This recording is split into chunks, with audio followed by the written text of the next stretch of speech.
tvárová joga, takže máme tu dneska prvý tip a povieme si 4 úžasné cviky, ako sa omladiť pomocou vlastných rúk.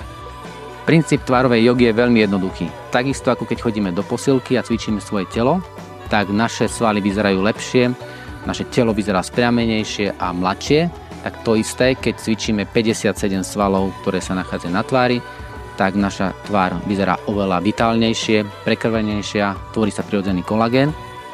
A tieto 4 cviky, najlepšie 4 cviky nájdete na e-booku.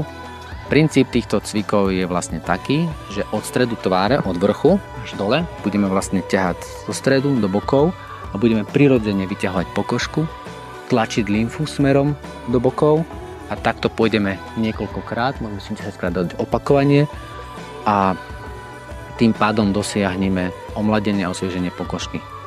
Bonusový cvik k týmto 4 bude na záver tzv. Upratovací, keď tú lymfu vyťaháme takto 10 krát na každú z týchto partí, horná, stredná a dolná časť tváre, tak potom takto krásne upracujeme.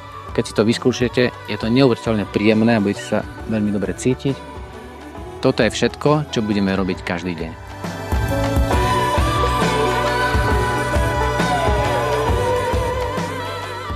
Tak máme tu hodvábny typ číslo 1. Tretinu svojho života prespíme.